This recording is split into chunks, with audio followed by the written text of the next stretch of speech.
Hello there, Romans here and welcome to another installment in my Worst to Best series where I take a discography of a certain group and I rank all of their studio albums going from worst to best based on my own personal opinion.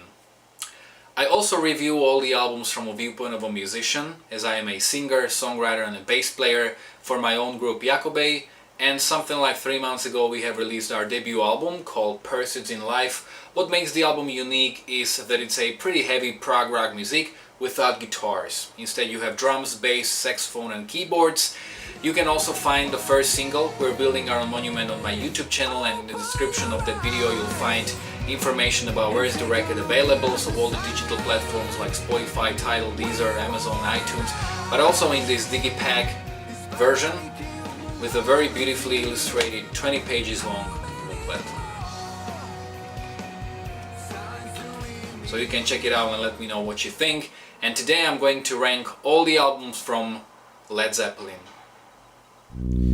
Music review. Music review. Before I even start, there are a few things I have to say. First of all, I'm not necessarily a die-hard Led Zeppelin fan, which doesn't mean I don't like them. I really like some of their records and their music, but I'm not necessarily a die-hard fan. Also, I'm not going to include Coda, even though it's considered to be their 9th studio album. I don't really consider that to be an official studio album, as it's mostly some leftovers and some unreleased songs that were not released anywhere else and they were put on this record. And even though they did that before, like for example on Physical Graffiti, that there were songs from the previous records sessions, but they were put there with some new material, so that had some purpose. Coda was really just something like collection of songs for the die-hard fans, a collector's item if you will. So I'm not going to include that. Even if I would, it would have been on the 9th spot for me. And one last thing, that my worst to best list may be slightly controversial, maybe. So just keep in mind that this is just my opinion. So at number 8 I have House of the Holy, so the 5th studio album from Led Zeppelin from 1975. This is, in my opinion, the weakest album from Led Zeppelin. I mean, it's kind of funny to see that Robert Plant was always considered to be the best rock frontman ever, and I think that his vocal performances on the previous 4 records from Led Zeppelin were really great, but you can hear some tear and wear of his voice. Just listen to the song remains the same. His voice already sounds very squeaky, very thin, very, well, not very good and not very pleasant. And he was like, I think 25 at that time, so he was still pretty young. And you know, when you listen to the first 4 albums from Led Zeppelin, there are just so many moments where you would go like, wow, I wish I had a voice like that. When you listen to this song, you would be like, I wouldn't want to have a voice like that. There are 2 songs that I genuinely dislike on this record, so the funky, the crunch and the reggae experiment called Diamaica. Both of these tracks just, you know, I don't care about the style, the songwriting just isn't there. You also have some great tracks on this album. I think the Rain song is a very beautiful ballad, but I especially love No Quarter, which is in my opinion one of the best tracks from Led Zeppelin, and it's very unique in the way it's written. But the rest is more average in my opinion. The songs are not really bad, but they're not really great, and that's pretty much what I would say about the record as well. Number 7, In Through the Outdoor from 1979. This is the last official studio album from Led Zeppelin and their 8th studio album. Well, this record really feels like, you know, I think that it was also about a time when it came out. In the end of the 70s it was all about punk and disco, and Led Zeppelin really seemed like a relic of their time. They were legends who didn't have any impact on music anymore at that point. And In Through the Outdoor is, though not really a bad album, I would say that it's actually pretty good.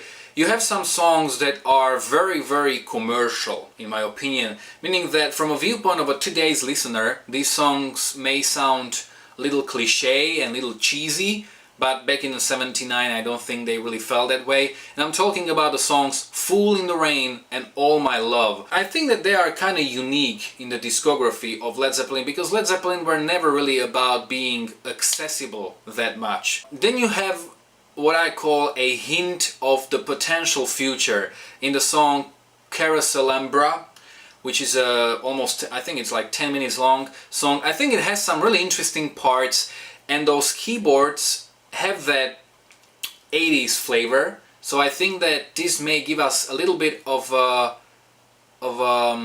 glimpse of what Led Zeppelin might have sounded like if they continued in the 80s. I think that other tracks are also pretty good actually, like In the Evening, then really bluesy, I'm Gonna Crawl.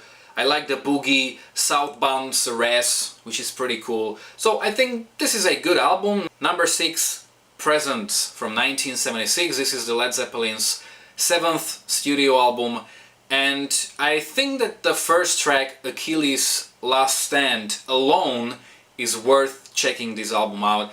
I mean, this is one of the best songs I've heard from Led Zeppelin.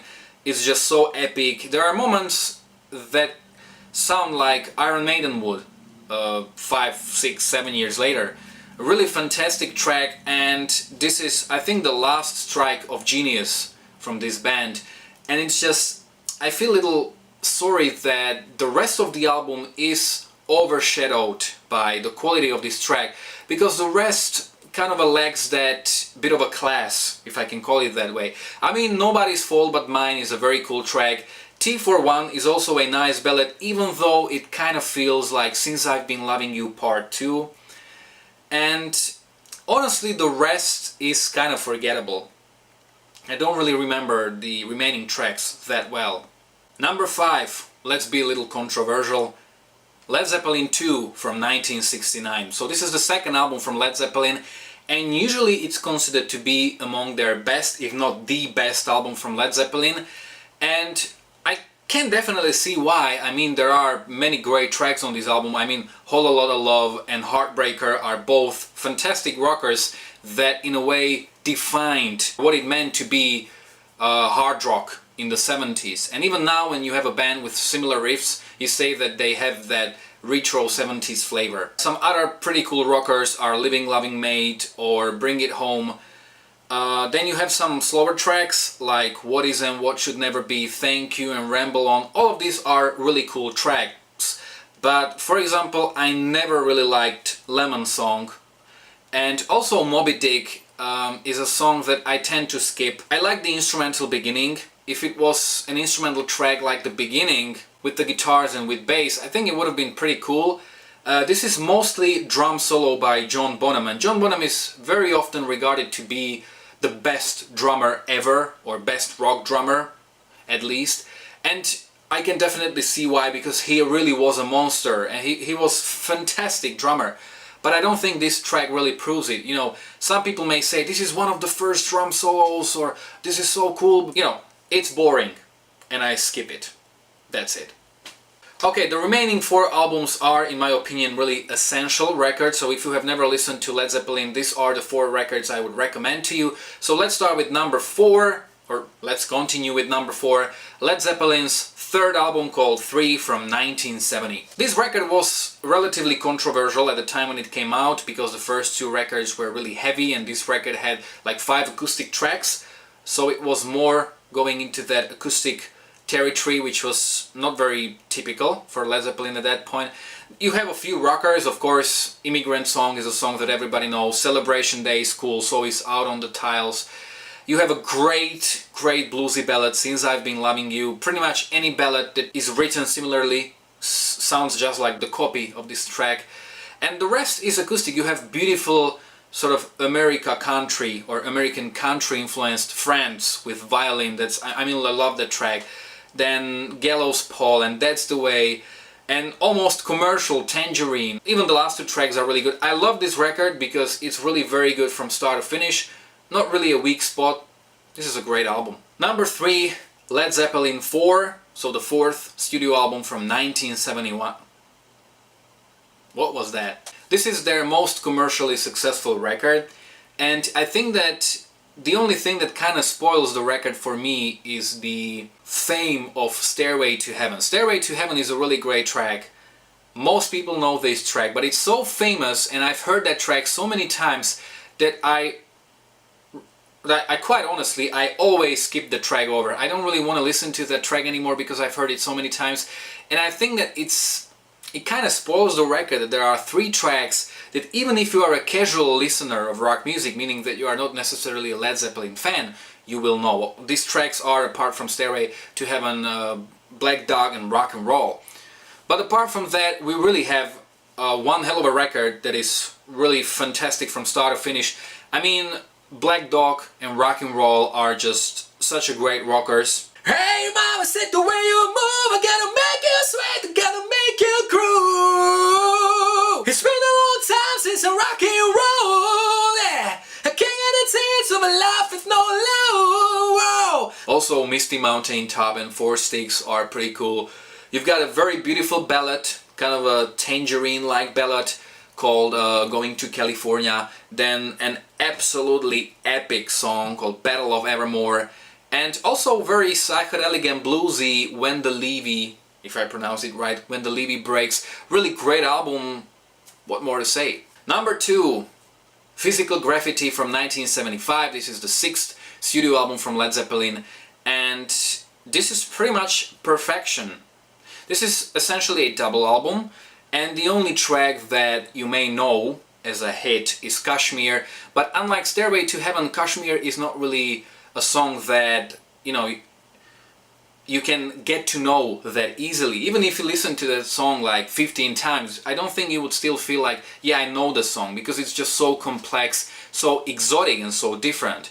And I really love, I mean, when we look at disc 1, The Robber is great and so ahead of its time. Trampled Underfoot is a funk rock done right. In My Time of Dying is just an epic song, and of course the masterpiece Kashmir, but the whole disc is really fantastic. And then disc 2, you have that dark, heavy and groovy In the Light. Then Down by the Seaside has almost nostalgic feel.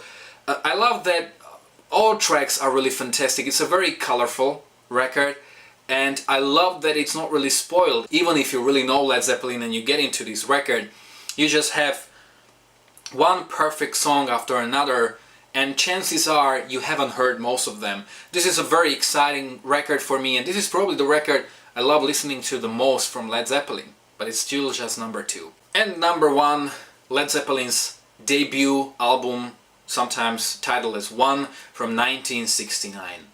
Well, I think that their debut album absolutely doesn't get as much appreciation as it should. I've been talking about Robert Plant's voice before, and even though I sometimes didn't like how he changed the melodies of the songs when he was performing them live, especially songs like Black Dog or Rock and Roll, you know, he changed the melodies so much that the songs didn't even resemble the studio versions. I kind of don't like that. I understand that he had difficulties hitting those high notes, but I would rather not perform that song than to change it and make it unrecognizable. But his vocal performance on the debut album from Led Zeppelin is not just the best rock vocal performance I've ever heard, it's the best performance ever, really. I mean, this was back in 1969, I think he was 21 at that time, and there was no auto-tune, there was nothing, there was just a tape, and what you hear was what he actually had to deliver in the studio. The vocal performance is absolutely perfect. Somebody asking like how the rock singer, or how a rock singer is supposed to sound like. This is what I would play him.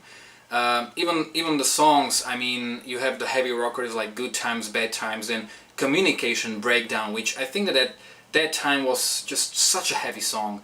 Then one of my all-time favorite tracks, Babe, I'm Gonna Leave You. I even performed it a couple of times, and I love that track. Then you have psychedelic bluesy You Shook Me, then psychedelic rock song Dazed and Confused, a country like Your Time Is Gonna Come, and Black Mountain Top, then very heavy bluesy ballad I Can't Quit You Baby, and then the epic and really ahead of its time song How Many More Times. I mean, this record is perfect from start to finish. I wouldn't necessarily say it's better than Physical Graffiti, but it's the first album I've heard from Led Zeppelin, and it's sort of a closest to my heart. So how do you like my list? You can let me know in the comment section below what is your own worst to best list of Led Zeppelin's records. You can follow me on Facebook or on Instagram. You can find the links to both in the description of this video below. If you liked this video, don't forget to like, don't forget to subscribe, to check out my own original music, other worst to best videos or some reviews. Thanks a lot for watching.